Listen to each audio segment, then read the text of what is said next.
mewakili Badan Gizi Nasional memohon maaf.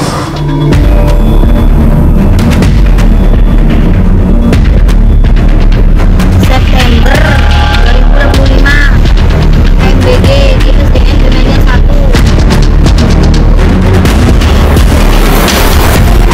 1. Berdasarkan data Kemenkes lagi, per 22 September, 8.549 SPPG existing belum memiliki SLH. Dok, emang di SPPG nggak ada ahli gizi? Ada. Tapi setelah teman-teman kami yang lebih senior datang ke SPPG, ya Allah, ahli gizinya baru lulus.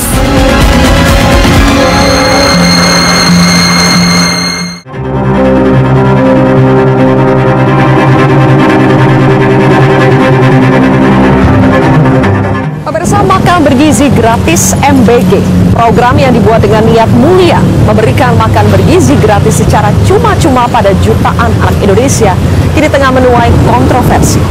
Sejak dimulai pada 6 Januari 2025, pelaksanaan MBG masih jauh panggang dari api.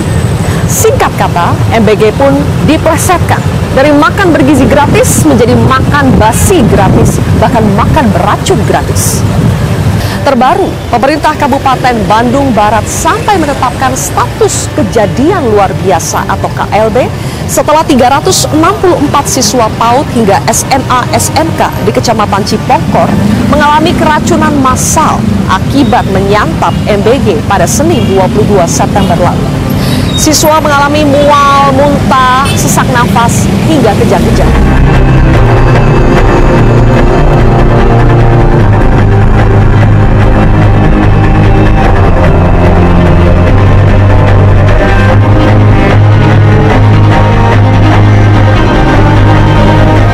Gizi Nasional Dadan Hindayana melihat langsung dengan mata kepala sendiri korban-korban berjatuhan akibat tata kelola MBG yang buruk. Dadan menghentikan operasional Satuan Pelayanan Pemenuhan Gizi atau SPPG di Kampung Cipari, Desa Cijambu yang diduga menjadi penyebab keracunan. Istana juga akhirnya buka suara. Kepala Kantor Staf Presiden KSPM Kodari menyatakan pemerintah tidak tone-deaf atas permasalahan MBG. Istana sudah mengklasifikasikan 4 penyebab utama kasus keracunan MBG.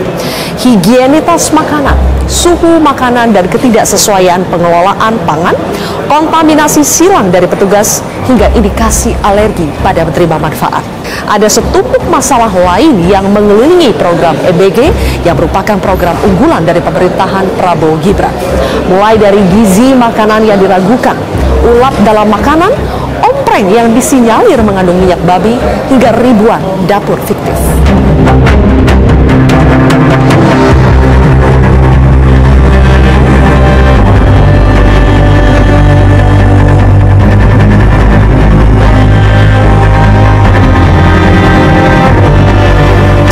Berkaca dari berbagai persoalan MBG saat ini, masyarakat khawatir bukannya meningkatkan status gizi anak, MBG justru membahayakan kesehatan anak. Oleh karena itu, berbagai lembaga seperti Gerakan Kesehatan Ibu dan Anak, Komisi Perlindungan Anak Indonesia, hingga Jaringan Pemantau Pendidikan Indonesia meminta program MBG dievaluasi total. Dengan anggaran sebesar 335 triliun rupiah tahun depan atau naik 264 triliun dibandingkan tahun 2025 dan target penerima manfaat sampai 82,9 juta orang, apa rencana konkret Badan Gizi Nasional untuk membenahi program MBG? Saya akan mencari jawabannya langsung kepada Wakil Kepala Badan Gizi Nasional.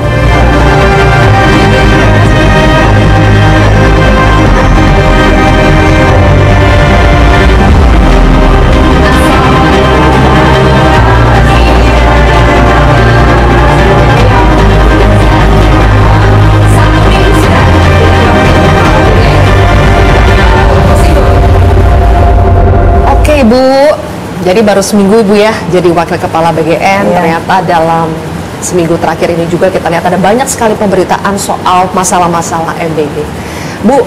Dan setiap kali ada pemberitaan soal keracunan lah, soal anak-anak yang masuk ke rumah sakit, kami selalu mendengar BGN sudah banyak berulang kali minta maaf, tapi berulang kali juga kasus masih terjadi.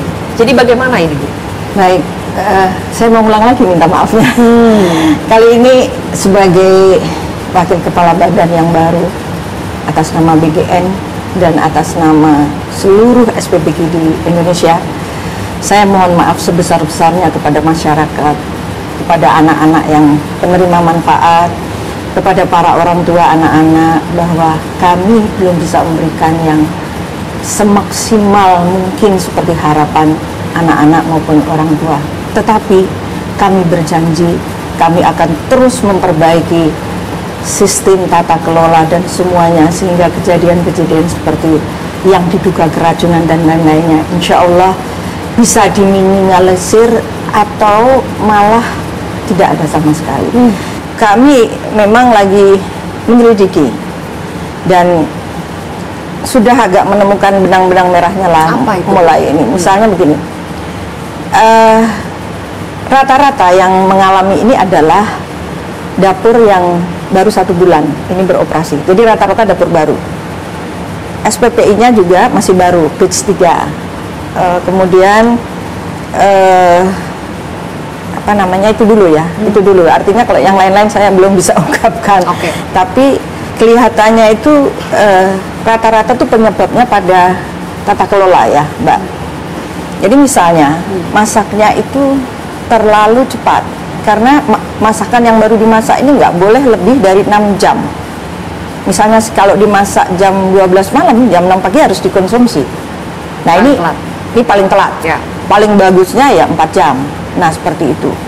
Nah ada juga yang penyebabnya kurang pendinginan, karena dimasak banyak itu harus didinginkan. Ada yang tidak mendinginkan. Ini jadi faktor human error ya Mbak. Kadang-kadang begini, dia nggak menjalankan SOP.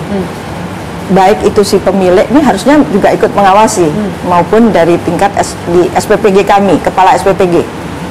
Ini harusnya kan SOP-nya itu kalau masak itu sekitar jam 2 sampai jam 3. Nah ini ada masak yang jam 8 malam. Kemungkinan bisa jadi ini tanda kutip mungkin males malam lah gitu ya, terus dimasak duluan. Nah ini pengetahuan ini yang kita akan segera, bukan segera lagi, dalam waktu yang singkat-singkatnya kita benahi. Misalnya apa? Minggu ini kita sudah mulai melakukan pelatihan penjamah makanan. Jadi yang di dapur-dapur itu kita latih, dilatih dari Departemen Sosial, dilatih dari Departemen Kesehatan, kemudian juga dengan chef yang kita undang, supaya mereka punya pengetahuan bagaimana teknik memasak. Karena ini dalam jumlah banyak dan harus menyajikan dalam waktu yang sesingkat-singkatnya. Kan banyak yang merasa bahwa seharusnya ini zero mistake, tidak boleh ada error, karena ini menyangkut bisa menjadi nyawa manusia ini taruhannya Bu ya. Kalau kita lihat kemarin Kepala BGN sendiri Pak Dadan sudah melihat sendiri bagaimana korban-korban keracunan itu yang di Cipohor itu kan banyak sekali Bu ya yang digor. Nah kalau solusi jangka pendek yang diambil adalah menghentikan operasi dari SPPG-nya, itu kan dianggap solusi yang kasus per kasus aja Bu. Sementara yang diinginkan adalah evaluasi total. Nah evaluasi total itu akan dimulai dari mana Bu? Kami kan sudah umumkan bahwa kami membentuk tim investigasi. Lalu tadi kami akan melakukan jadi pelatihan penjamah makanan. Jadi yang di dapur ini bukan hanya kepala SPPG-nya, seluruh yang masak kita akan latih. Ini sudah mulai, minggu ini sudah kita mulai. Jadi nanti di tiap-tiap wilayah akan kita sewa tempat untuk dilakukan pelatihan. Kemudian yang ketiga, kita tegakkan lagi SOP. Kita berapa malam, makanya saya bilang saya nggak tidur nih, berapa malam ini saya dengan Pak Sony terus untuk kita video call dengan para SPPG, bahwa kemudian saya juga sampaikan kepada pihak yayasan. Saya dengan keras mengatakan, tolong Anda jangan kalau mau dapat menjadi mitra aja keras-keras, usaha keras, tapi ketika sudah menjadi mitra Anda tidak ikut mengawasi. Harus ikut mengawasi, dan saya wajibkan mereka untuk menyiapkan chef sebagai untuk second opinion. Untuk ini kan ini ada chef nih yang disewa, yang relawan-relawan chef yang di BGN. Nah, tapi harus ada nih chef dari yayasan. Artinya gimana supaya saling mengawasi. Nah Bu, selain soal pengawasan Bu ya, karena sekarang semenjak kasus-kasus keracunan ini bermunculan, akhirnya dalam tanda kutip masalah-masalah BMBG yang lain, borok-borok yang lain itu ikut dikuliti, Bu. Iya. Jadi bukan saja soal keracunan, tapi juga kualitas dari menu makanan MBG. Saya yakin Ibu sudah lihat macam-macam. Ada yang cuma kacang rebus dengan roti selai, itu banyak, Bu, baru-baru ini beredar kan. Atau makanan biskuit, makanan kemasan ultra proses. Nah, prosesnya itu akan diperbaiki nggak, Bu, kualitas makanan kita yang saya bilang itu, saya orang yang tidak setuju dengan ultra proses. Saya akan perbaiki di sini karena saya tim investigasi nanti. Saya ditugaskan di sini diinvestigasi. Dan saya menemukan itu tidak sehat. Nah, nanti kita akan perbaiki itu. Kita akan memakai nanti produk-produk lokal. Seperti tujuan Pak Prabowo semula. Karena MBG ini, program MBG ini bukan sekedar memberi makan pada anak-anak, tetapi adalah bagaimana menghidupkan rantai pasok. Bagaimana ada menghidupkan, dan ini jalan tol untuk pengentasan kemiskinan. Mbak, kalau kita 30 dapur, yang kerja langsung aja 1,5 juta orang. Karena satu dapur minimal 50, ya. Kalau ini saya kasih contoh, tempe, produk tempe, itu satu hari kalau kita pakai, memakainya itu satu dapur 3,5 kuintal. Bisa dibayangkan berapa produsen tempe kita libatkan, yang tadinya mungkin hanya bisa jualan berapa potong di pasar, dia bisa mungkin 5 pedagang yang memasok itu, dia bisa 4-5 kali penjualannya dengan di pasar, dan dia bisa menambah lagi tenaga. Artinya ada tenaga lagi yang di para pemasok ini sekarang nambah lagi semua. ada multiplier effect. Multiplier efeknya luar biasa. Dalam ilmu ekonomi itu kan 4 kali 5 kali dari, kalau misalnya kita punya 71 triliun katanya anggaran negara, bukan katanya, memang segitu di tahun 2025 ini. Berarti kita nanti kalau ini keserap semua akan menjadi uang 2,8 triliun. Nah, idealnya begitu, Bu, ya? Iya. Ada lagi, Bu, yang viral baru aja saya baca soal ibu-ibu ngeluh anaknya dikasih sosis harga 1000-an, sosis kemasan harga 1000. Nanti itu juga tidak boleh. Nanti itu apapun bentuknya, karena itu Ultra proses juga itu, Bu. sebetulnya ultra proses. Nanti juknisnya akan kita perbaiki. Semua harus menggunakan produk lokal.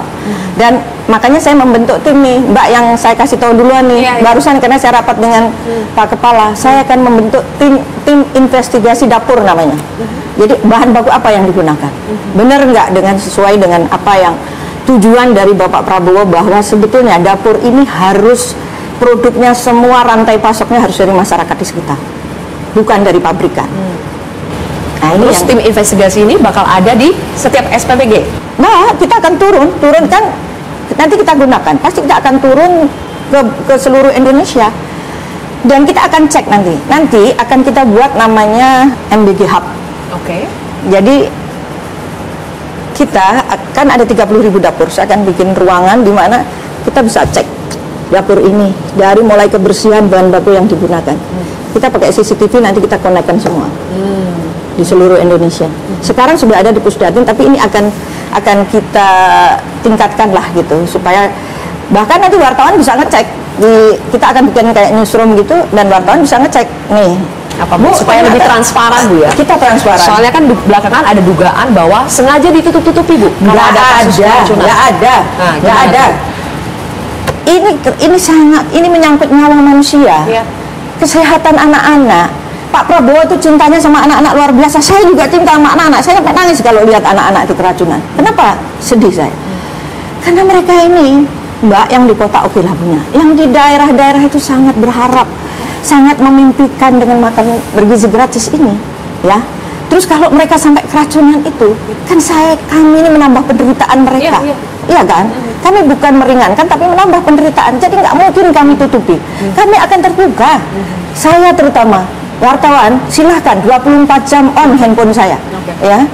Dan kenapa? Kalau ditutup-tutupin nanti bagaimana kami berkoordinasi dengan pemerintah daerah supaya mengurus ini, harus dibawa ke sana, harus dibawa ke ini. Kan yang bisa, kan yang punya otoritas kan pemerintah daerah. Kami akan kerjasama dengan para bupati dan wakil bupati sebagai pengawas di daerah. Kita juga akan bikin hotline, biar orang tua ini dengan mudah kapanpun 24 jam bisa nelfon, anak saya keracunan, anak saya mengalami masalah ini menunya jelek banget, biar mengadu juga ke kami. kami butuh masukan dari masyarakat, butuh banget. Kalau nggak dari mana? Misalnya anak-anak cuma dikasih kacang sama apa, kan kita juga nggak tahu kalau masyarakat begini. Tapi mohon jangan hoax, tapi di satu sisi jangan gini dong, ininya sudah dimakan, difoto cuma tempenya doang, terus ini menunya seperti ini. Ini kan maksud saya ya benar, semuanya harus jujur. Semua harus jujur. Mau melaporkan harus jujur. Iya, makanya kalau melaporkan pasti kami, bahkan maksudnya gini, 10.000 ini harus saya bilang kemarin sama Dapur Gizi, kalian jangan textbook. Sayur kasih banyak, selama itu belanja 10.000 itu harus push kan 10.000 gitu loh. Karena itu sudah pemerintah memang 10.000 itu harus 10.000 gitu. Jadi tolong menunya yang bagus gitu loh, menunya yang baik. Jangan kalau textbook itu gini, karena sudah kecukupan di sini, cukup sesendok aja. Itu kan textbook, ya kan Mbak. Jadi makan sayur juga nggak apa-apa kok, kelebihan mana ada orang sakit karena makan sayur ya kan, kelebihan gitu loh, ya kan. Kalau yang disebut fiktif itu misalnya udah jadi, kemudian kita ngasih uang ke sana, kemudian ternyata nggak ada dapurnya gitu kan, ini nggak ada.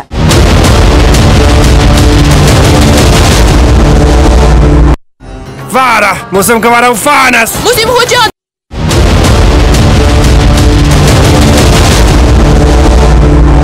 Berikutnya soal dapur fiktif, Bu. Sudah dijelaskan memang, katanya memang sudah dapat izin, yayasannya sudah dapat, tapi ternyata dapurnya belum dibangun. Ada sekitar 5.000. Nah, mengantisipasi supaya itu tidak terjadi di kemudian hari gimana, Bu? Saya berapa hari ini ikut langsung ke tempat, besok kita malah mau ngundang wartawan, tempat verifikasi. Itu ada 100 anak-anak muda yang memverifikasi. Kita nggak tahu siapa pemilik dapur itu. Ya, pemilik dapur itu kita nggak tahu siapa. Nah, mengantisipasinya kan ada batasan, Mbak. 45 hari tidak ada tanda-tanda dia membangun, langsung dihapus, cas, kembali lagi, by system. Dia itu by system 45, langsung dia akan kembali pada pendaftaran semula. Nah, kalau yang disebut fiktif itu misalnya udah jadi, kemudian kita ngasih uang ke sana, kemudian ternyata nggak ada dapurnya gitu kan, ini nggak ada, kita juga nggak ada ngasih, ini juga barangnya belum ada. Jadi memang kan dibuka, jadi semua orang boleh bisa mendaftar, ya kan, makanya terus dibuka, ada kesempatan lagi orang masuk 3.000 sekian gitu kan. Ada daerahnya langsung kita tunjukin kan, nih di sini masih kosong, nih di sini kosong, di sini kosong. Jadi dulu karena ini kan kalau kita manual nanti terjadi kong kali kong, lalu dibuatlah sistem ini.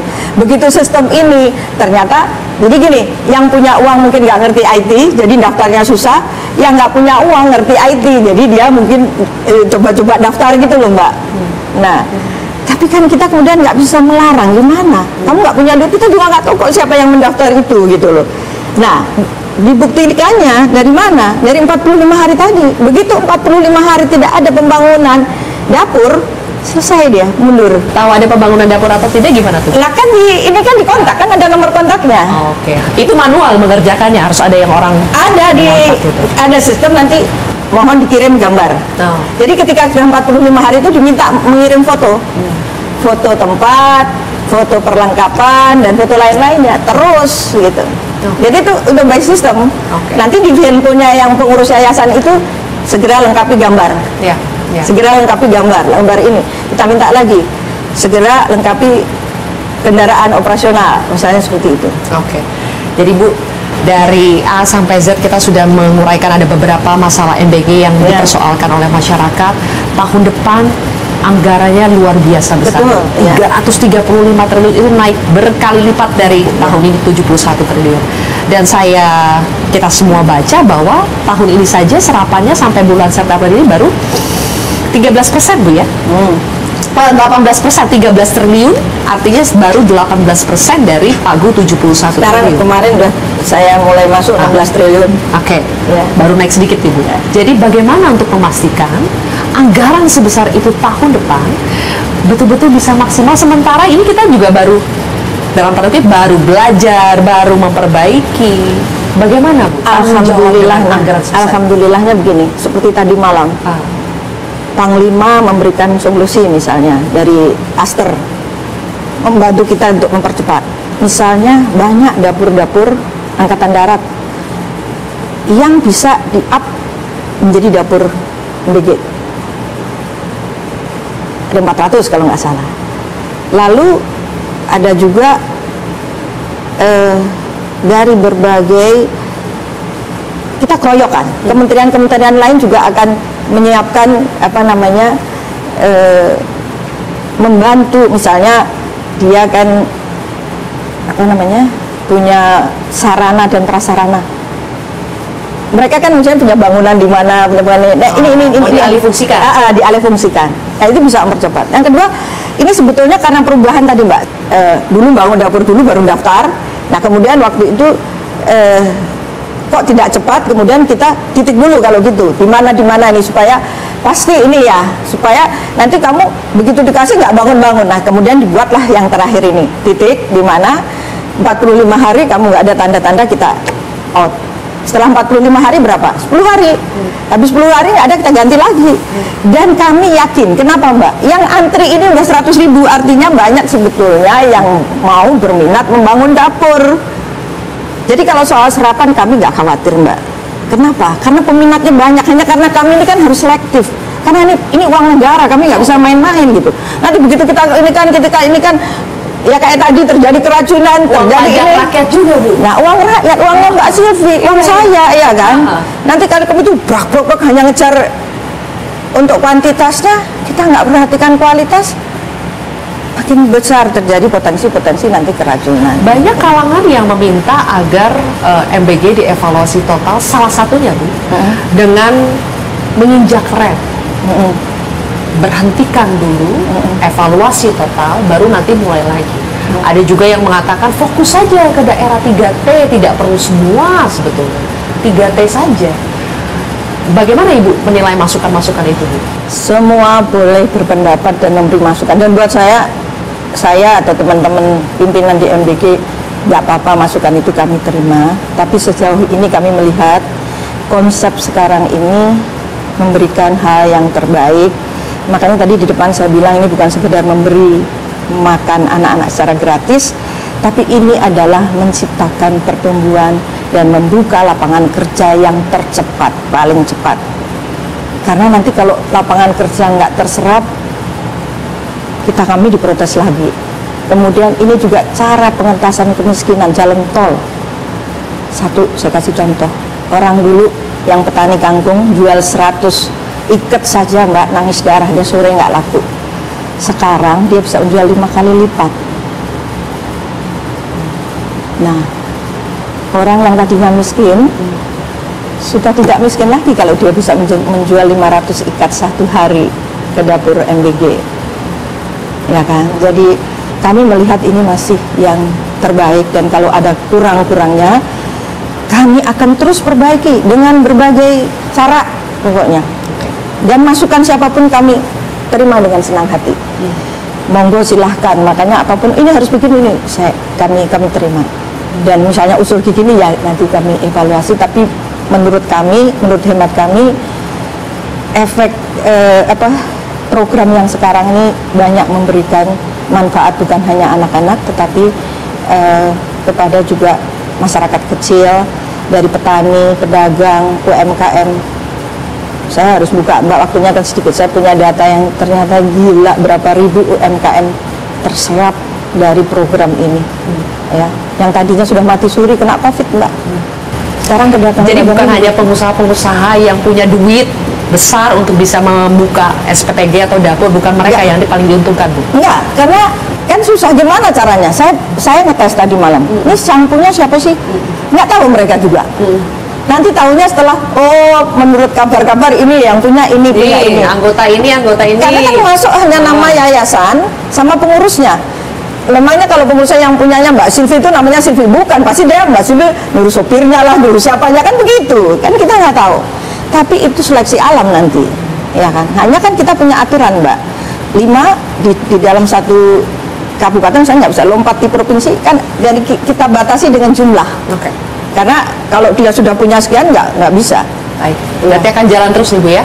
Bismillah. Bismillah. Jalan terus. Jalan terus. Sambil evaluasi. Sambil evaluasi, sambil terus kami menerima masukan, kritikan apapun kami terima, dan kami ngaku salah lah karena masih belum bisa memberikan yang terbaik. Tapi kami berjanji kami akan terus bekerja sekeras-kerasnya.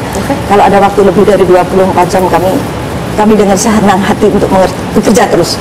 Karena ini menyangkut masa depan anak-anak, masa depan rakyat yang tidak punya pekerjaan, masa depan orang-orang kecil yang selama ini terhantam oleh COVID. Oke, baik kalau begitu. Ya. Ibu Nani Esdeyang, terima kasih sudah mau menerima kontroversi. Terima kasih, Bu. Sukses. Ya.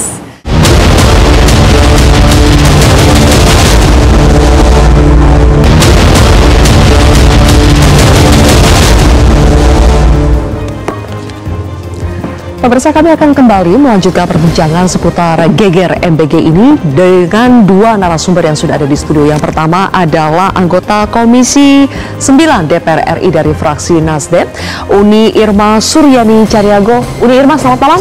Selamat malam. Terima kasih sudah hadir di kontroversi. Kemudian juga ada Ketua Komisi Perlindungan Anak Indonesia atau KPAI, Ibu Margaret Aliatul Maimunah. Ibu Margaret, selamat malam. Selamat malam, Mbak. Kemudian juga bergabung dari sambungan Zoom ada CEO dari Center for Indonesia Strategic Development Initiatives atau CISDI, Ibu Diah Sapiani Saminarsi. Ibu Diah, selamat malam. Selamat malam. Baik, semuanya sudah hadir di kontroversi. Saya akan mulai dulu dari Ibu Margaret. Kita tampilkan pemberitaan hari ini selain soal ada menu ikan hiu goreng ya yang menyebabkan keracunan. Hari ini juga kita mendengar bahwa perkembangan dari kasus keracunan MBG yang terjadi di Kecamatan Cipongkor dan Cihampelas, Bandung Barat, Jawa Barat, ini juga menjadi salah satu kasus dugaan keracunan MBG yang paling banyak korbannya sejauh ini. Bahkan sampai siang tadi kami mencatat ada 1.300 lebih pelajar dalam waktu 4 hari yang terkena keracunan MBG. Melihat perkembangan situasi sampai dengan hari ini, apa rekomendasi dari KPAI, Ibu Margaret? Melihat berbagai kasus terkait dengan program MBG ini ya, mulai dari soal kualitas makanannya, kemudian kasus keracunan gitu ya. Kami sudah melakukan beberapa respon cepat, salah satunya melakukan pengawasan di beberapa titik, pernah ke Tasik juga, ke Serang, ke Bantul, ke beberapa titik. Kemudian kami melakukan bersama dengan CISDI, kita melakukan sama Wahana Visi Indonesia melakukan survei kepada 1.624 anak untuk mendengarkan pendapat mereka nih terkait dengan MBG yang mereka terima. Dan tentu anak-anak menyampaikan ya, ada yang menyampaikan bahwa makanan yang diterima basi, kemudian ada menemukan ulat atau belatung di makanan, kemudian bau ini gitu ya. Sebenarnya tapi juga ada yang memberikan respon positif, Mbak. Lebih banyak yang positif atau negatif? Negatif, tapi positifnya adalah mereka menyampaikan mereka senang ada makan bersama dengan teman-teman ini. Itu sebenarnya. Nah, dari berbagai yang sudah kita lakukan, kita juga melakukan FGD, kita melakukan rakor juga dengan beberapa pihak. Kita ingin program ini harus pemerintah terutama BGN melakukan evaluasi menyeluruh gitu ya. Artinya apa itu evaluasi menyeluruh? Jadi mulai dari hulu sampai hilir tentunya ya. Tapi yang paling utama tentu adalah melakukan pengawasan secara ketat terkait dengan keberadaan SPPG ini gitu ya. Misalnya mereka harus lebih atensinya itu kepada bergizinya, jangan di gratisnya. Kira-kira begitu. Kalau ini analoginya ya. Kalau kemudian lebih ininya ke gratis kan akhirnya asal-asalan dalam semuanya. Tapi kalau kemudian yang lebih dikedepankan adalah bergizinya, tentu akan lebih memperhatikan mulai dari bahan bakunya dipilih yang terbaik dan tentu juga mengedepankan potensi lokal gitu ya. Kemudian dalam proses pengolahannya pun juga harus diperhatikan sampai higienitasnya, sanitasinya gitu ya. Sampai kalau sudah jadi pun juga mesti proses penyimpanan sebelum didistribusikan pun juga harus diperhatikan. Nah, kebanyakan ini kan keberadaan SPPG atau dapur ini tidak selalu dekat dengan sekolah kan, Mbak. Ada yang jauh. Sementara mobilnya tidak difasilitasi oleh untuk higienitas makanannya itu bisa yang menjaga aman untuk suhu makanan itu ya. Kemudian nyampe di sekolah, kadang-kadang nggak tersedia tempat untuk menaruh yang pas di meja, misalnya kadang-kadang sebagian ditaruh di lantai di bawah. Nah ini kan tentu juga harus diperhatikan gitu ya. Nah kemudian kalau dilihat dari berbagai ragam kualitas yang disajikan ya, mulai dari makanan yang mohon maaf frozen food dalam tanda petik gitu ya, tidak mengedepankan apa namanya bahan pangan atau ketahanan lokalnya itu misalnya gitu. Nah ini kan berarti yang SPPG ini perlu ada penguatan edukasi tentang sebenarnya makanan bergizi itu kayak gimana sih, karena ini beragam, dan beragamnya ini kan ternyata banyak yang kemudian mendekati kepada ketika di-spill ya bentuk-bentuk MBG yang diterima, ini kan banyak juga yang di luar di luar bergizi ini tadi kan gitu. Artinya berarti terus-menerus butuh MBG ini, dapur MBG-nya diberikan penguatan edukasi tentang menurut apa KPAI, itu. kenapa standar di setiap SPPG itu tidak sama? Kenapa bukankah gizi itu harusnya menjadi KPI yang pertama? Tapi kenapa persoalan dasar itu masih saja kurang? Itu juga menjadi salah satu yang kita rekomendasikan ya Mbak, bahwa SPPG ini mestinya kan punya standar nih. Kalau sudah laik gitu ya, harusnya dia baru boleh operasional. Kalau belum, ya jangan gitu ya. Kepala KSP Bu Margaret mengungkap dari 8.583 dapur MBG baru 34 berarti itu 10% saja kan tidak gitu ya itu. Yang punya sertifikat layak higienitas dan sanitasi atau SLHS, tapi ternyata beroperasi. Ya ini saya kira yang tadi kita katakan, evaluasi lebih ketat dan jangan lama-lama, harus cepat, karena ini taruhannya kan anak ya. Anak berada pada masa pertumbuhan gitu. Pertumbuhan tidak hanya fisik tetapi otak juga. Kalau gizinya nggak bagus untuk mensupport mendukung pertumbuhan anak, ya anak yang jadi korban gitu. Saya pindah dulu ke Uni Irma. Uni Irma, kalau tadi dari hasil wawancara saya bersama dan Wakil Kepala BGN, beliau menyiratkan bahwa kami dengarkan ini ada masukan, ada yang meminta untuk MBG dievaluasi secara total, tapi evaluasi akan dilakukan sambil jalan, tidak ada yang namanya akan dihentikan dulu untuk sementara atau seperti usulan moratorium, tidak, tapi kami akan sambil jalan. Apakah itu sudah langkah yang tepat, Uni? Saya kira apa yang disampaikan oleh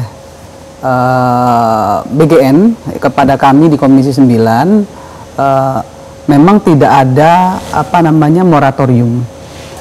Evaluasi menyeluruh. Kami dari Komisi 9 menyampaikan kepada BGN harus ya dilakukan evaluasi secara menyeluruh. Bagi SPPG yang melakukan kesalahan memang harus di stop dulu, nggak boleh langsung besoknya dia harus kirim lagi, ya harus ada evaluasi. Nah maka kemudian yang harus dilakukan oleh BGN adalah jangan sembarang memberikan rekomendasi kontrak kepada SPPG, itu yang pertama. Yang kedua, kami di Komisi 9, saya pribadi sudah menyampaikan bahwa banyak kuota SPPG fiktif, ya. Orang mendaftar tapi dapurnya nggak ada. Nah, akibatnya oknum-oknum ini memperjualbelikan kuota itu kepada orang lain yang mau menjadi mengambil SPPG ini. Nah, ini juga mempengaruhi kinerja, mempengaruhi kualitas SPPG itu sendiri. Nah, yang ketiga, saya menyoroti sangat keras kepada BGN soal 3 SDM yang ditaruh di SPPG. Kan di sana ada ahli gizi, kemudian ada keuangan, ya, ada satu lagi kontrol. Di SPPG ada tiga orang yang digaji langsung oleh BGN.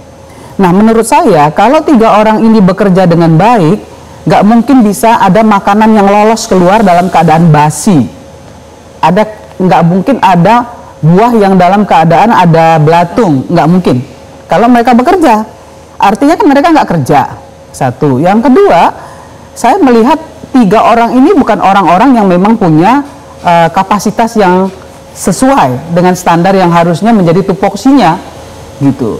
Saya mendengar bahwa perekrutannya itu dilakukan oleh Karek, ya. Karek itu ketua regional, yang mohon maaf juga menurut saya orang yang tidak berkompeten, gitu. Nah ini juga harus dievaluasi secara total. Jadi SDM-nya ini nggak sesuai gitu ya dengan kemampuan yang memang harus dimiliki oleh orang yang mau menjadi stakeholder SPPG. Nah yang ketiga, dari Komisi 9 sudah menyampaikan kepada BGN bahwa BGN harus bekerja sama dengan BP POM terkait dengan pangan aman, ya, pangan aman. Kemudian BGN juga harus bekerja sama dengan BKKBN terkait dengan distribusi untuk ibu hamil, PAUD dan lain-lain supaya tidak terjadi yang basi dan lain sebagainya itu karena cepat kan. Banyak sekali teman-teman dari BKKBN yang memang bisa melakukan itu. Nah yang ketiga adalah bekerja sama dengan BPJS Kesehatan. Karena kalau terjadi sesuatu BPJS itu nggak boleh lagi ngomong dia punya kartu BPJS atau enggak, gitu kan harus masuk. Nah yang keempat adalah bekerja sama dengan Kementerian Kesehatan. Saya nggak setuju dengan sertifikasi higienis. Sertifikasi itu semuanya, mohon maaf ya, itu semuanya bisa diperjualbelikan. Kan kita udah lihat nih contohnya yang di Kementerian Tenaga Kerja. Jadi lebih bagus Kementerian Kesehatan terjun langsung menjadi bagian dari koordinasi antara BGN, Kementerian Kesehatan, BP POM, BPJS dan BKKBN. Nah kalau 5 institusi ini melakukan kerjasama ya berkoordinasi untuk mensukseskan BGN ini, saya kira nggak ada yang sulit. Oke. Berarti Uni setuju bahwa evaluasi total wajib dilakukan, tapi bukan berarti menghentikan sementara programnya, MBG-nya. Enggak, kalau dihentikan tidak ya, kasihan anak-anak, karena anak-anak juga butuh, bangsa ini butuh ya. Tapi seperti yang disampaikan beliau tadi bahwa saya juga menyampaikan kepada masyarakat bahwa ini bukan makan kenyang loh, ini makan bergizi, sehingga harus tahu bahwa yang dituju adalah gizinya agar pertumbuhan otak anak itu berkembang kan seperti itu. Nah, ini yang nggak menjadi dasar pijakan SPPG untuk memberikan variasi menu kepada penerima. Soal variasi menu ini menarik, Udi, karena ini juga menjadi salah satu pembahasan yang panas juga ketika kita mendengar Komisi 9 melakukan RDP dengan sejumlah pemerhati dari program MBG ini, termasuk salah satunya yang cukup banyak ditonton masyarakat adalah pernyataan dari Dr. Tan Shot Yin. Kita simak bersama. Nah, yang lebih menarik lagi adalah BGN sendiri menandatangani kerjasama dengan salah satu perusahaan susu formula. Next please. Dan akhirnya karena penandatanganan tersebut, ini juga tadi yang sudah dikeluarkan oleh CISDI, maka BGN sendiri melanggar undang-undang yang kita buat, peraturan pemerintah, ya, karena akhirnya mereka memberikan paket MBG yaitu formula biskuit balita, ya, dan formula lanjutan, yang mana bangsa kita tidak butuh formula. Bangsa kita butuh edukasi. Dan lihat ketika usia 2 tahun. Usia 2 tahun udah nggak ada gelas susu di situ karena giginya sudah komplit. Kedua, karena dia sudah makan, full makan. Jadi saya tidak mau BGN itu lalu membenturkan dengan konsep-konsep PMBA yang memang sudah ada. Dan kami para nakes juga termasuk teman-teman bidan dan teman-teman promkes, tenaga pelaksana gizi di lapangan dan para perawat, itu kita sudah mati-matian mengajar masyarakat selama 80 tahun kita merdeka, dan sekarang dihabiskan hanya karena supaya produk-produk instan ini merajalela. Baik, saya ingin minta tanggapannya dari Ibu Diah dari SISDI juga yang pada saat RDP pada hari Senin lalu ya, itu juga bersama dengan Dr. Tan salah satu menyampaikan saran dan juga unek-uneknya soal program MBG. Kalau menurut SISDI, Ibu Diah, pangkal masalah utama dalam pelaksanaan program makan bergizi gratis ini apa? Ya, jadi tadi yang disampaikan oleh Ibu Margaret dari KPAI, oleh Ibu Irma, Komisi 9 DPR, selamat malam Ibu-Ibu sekalian, itu ada di tataran operasional. Jadi bagaimana handling SPPG, bagaimana memastikan agar makanan itu dikemas dan dimasak dengan baik, itu ada di tataran operasional. Saya ingin menyorot ke tataran yang lebih upstream, yang lebih ke hulu, yaitu tataran kebijakannya. Jadi akar masalah dari hal ini adalah terjadinya sekarang ya, CISDI mengeluarkan rilis media di mana kami meminta agar diberhentikan sementara program makan bergizi gratis ini, dan kemudian dilakukan evaluasi menyeluruh dengan indikator-indikator yang ditetapkan bukan hanya sepihak dari pemerintah atau dari BGN, tapi indikator-indikator yang ditetapkan bersama dengan para ahli. Tadi Dr. Yan salah satunya, ada Ibu Margaret, ada CISDI yang memberikan kebijakan, ada Komisi 9, ada Kementerian Kesehatan, ada dinas-dinas kesehatan, ada dinas-dinas pendidikan, dan lain sebagainya. Jadi harus ditentukan kriteria-kriterianya. Tapi di mana mau ditaruh, mau diletakkan, itu semua harusnya ada di dalam sebuah regulasi dalam bentuk perpres yang mengatur pelaksanaan makan bergizi gratis. Jadi bukan mengatur Badan Gizi Nasional, melainkan mengatur makan bergizi gratis. Di dalamnya semua kajian-kajian yang harusnya sudah dibuat sebelum program ini dilaksanakan, itu ditaruh, konsideran-konsiderannya diletakkan di dalam perpres tersebut, sehingga akhirnya bisa ditetapkan spesifikasi makanan, spesifikasi minuman, standar dari SPPG yang akan lolos dalam seleksi. Itu ada semua di sana, sehingga kita tidak lagi berbicara bagaimana menghandle atau memitigasi keracunan, korban-korban keracunan yang jumlahnya sampai sekarang sudah lebih dari 6.000, karena waktu CISDI mengeluarkan itu 5.600 dan sekarang sudah ditambah yang dari Cipongkor di atas 1.000. Jadi jumlah ini amat sangat banyak, dan kita dalam hal ini harusnya kita mengutamakan keselamatan anak-anak. Jadi dan perlindungan anak. Jadi ini kenapa CISDI menyuarakan terus bahwa untuk menyelesaikan masalah ini, saat ini mitigasinya atau mitigasi risikonya adalah moratorium, penghentian sementara, dan kemudian dikeluarkan perpres makan bergizi gratis, di mana BGN menjadi bagian dari perpres tersebut.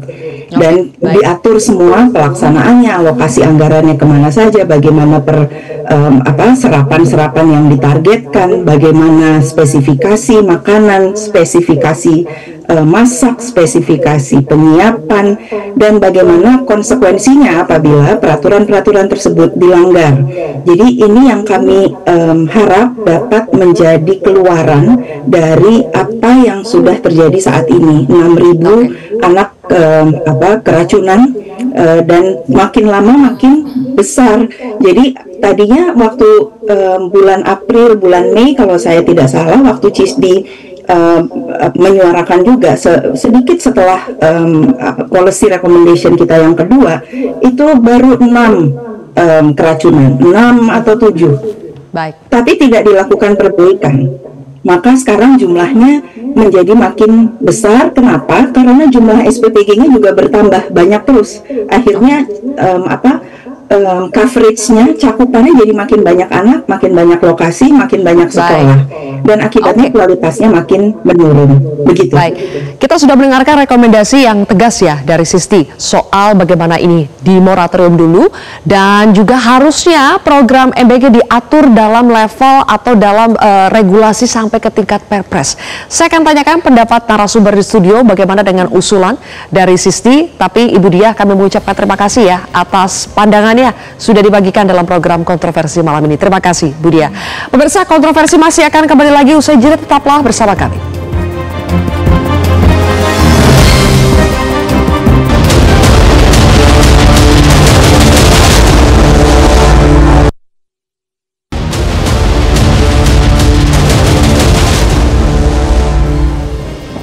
Tuntutan untuk melakukan evaluasi total sampai moratorium program MBG disuarakan. Tapi bagaimana usulan dari KPAI, Ibu Margaret? Ya. Seperti yang tadi sudah kita sampaikan, kita berharap ini ada audit secara ketat gitu ya, menyeluruh dan cepat gitu. Bila perlu bersamaan. Kan BGN ada perwakilan di daerah, ada pengurus di daerahnya. Jadi semuanya bareng-bareng, jangan nunggu satu daerah, enggak. Tapi seperti yang saya juga setuju yang tadi disampaikan oleh Ibu CISDI ya, bahwa ini tidak hanya soal operasional juga yang tadi sudah kita diskusikan dengan Bunda Irma, tapi juga aturan ini kita juga mendukung itu diatur. Apa bedanya kalau bisa diatur dalam Perpres dengan sekarang yang hanya di BGN? Maksudnya revisi untuk aturan ya sebenarnya. Kalau Perpres menteri tentu lebih mengikat pastinya, lebih menjangkau, lebih inilah ketimbang dari BGN ya. Tapi maksud kami itu diperketat aturan di situ. Misalnya termasuk soal bergizi itu apa bergizi itu, yang kayak gimana. Jadi didetailkan. Di situ butuh masukan yang tadi disampaikan dari BPOM, dari Dinas Kesehatan gitu kan. Sehingga semua orang itu tahu, oh bergizi ini bukan bergizi menurut asumsi masing-masing gitu ya. Dan apa namanya, ketat, tegas kepada SPPG. Saya setuju dengan yang disampaikan oleh Bunda Irma tadi. Kalau SPPG-nya bermasalah, ya jangan terus disuruh operasional, dihentikan dulu, diawasi dulu ini apa problemnya. Disuspend dulu lah ya, SPPG yang bermasalah itu kalau ya. Kalau misalkan tidak memenuhi kelaikan, ya jangan dipaksa. Tapi bukan programnya kan, ya, SPPG-nya yang bermasalah. Ya, artinya itu tadi mengaudit secara menyeluruh, baik dari kebijakan termasuk operasional tadi ini, untuk menjamin bahwa makanan itu aman, higienis, kemudian juga halal, gitu ya. Tidak halal soal yang rame ya, soal wadah foodtrucknya tidak, tapi juga termasuk kualitas makanannya juga harus dipastikan kehalalannya. Intinya kita ingin benar-benar B-nya itu bergizi ya. Iya, Oke. Uni, tadi Wakil Kepala BGN bilang makan bergizi gratis itu bukan hanya sekedar bagi-bagi makan gratis, tapi ada multiplier effect. Ini adalah jalan tol katanya untuk menggerakkan perekonomian daerah, membantu masyarakat secara real. Berarti Uni, kalau begitu bagaimana sebaiknya masa depan, nasib dari MBG ini? Saya kira MBG ini harus terus berjalan karena ini juga program yang bagus ya bagi anak-anak Indonesia agar pertumbuhan otak ya dengan adanya masukan dari makanan bergizi ini, tentu ini membuat anak-anak Indonesia ke depan memiliki IQ yang jauh lebih baik lagi dari hari ini. Dan ini harapan dari Presiden agar Indonesia masuk ke dalam Indonesia Emas di tahun 2045. Nah, untuk payung hukum memang dibutuhkan ya, payung hukum agar semua regulasi yang mendasari dari pelaksanaan MBG ini bisa dipertanggungjawabkan. Saya setuju harus ada payung hukum yang tegas ya, sehingga ketika ada masalah pemerintah hadir secara langsung karena punya regulasi yang jelas. Nah, kalau kemudian ada, kita bilang begini, kalau ada tikus di dalam rumah, ya tikusnya bunuh, tapi rumahnya jangan dibakar, karena dibutuhkan oleh bangsa ini, masyarakat, ya MBG ini bagus. Tapi kalau SDM-nya yang seperti yang saya sampaikan tadi tidak dievaluasi secara menyeluruh, ya nggak akan pernah selesai. Nah, tapi alhamdulillah tadi Wakil Ketua BGN menyampaikan akan menerima semua masukan. Tapi jangan cuma asal menerima, tapi juga kemudian diakomodir dan dilaksanakan. Karena semua masukan itu tujuannya adalah untuk memperbaiki kualitas MBG ini, ya. Sehingga penerima MBG ini, ingat ya, penerima MBG ini bukan gratisan, ini hak dari rakyat Indonesia sesuai dengan apa yang diamanahkan oleh pemerintah untuk masyarakat, bahwa semua masyarakat Indonesia memiliki hak hidup. Ya. Ini yang penting untuk dipahami, sehingga jangan bicara gratis, tapi bicara pertanggungjawaban kepada anak-anak bangsa ke depan. Baik, terima kasih Uni Irma dan juga Ibu Margaret, terima kasih sudah bergabung di Kontroversi. Pemirsa, MBG jangan dijalankan serampangan. Butuh keahlian dan disiplin tinggi agar program MBG mendatangkan banyak manfaat ketimbang masalah. Saya Zilvia Iskandar pamit undur diri, selamat malam, sampai jumpa.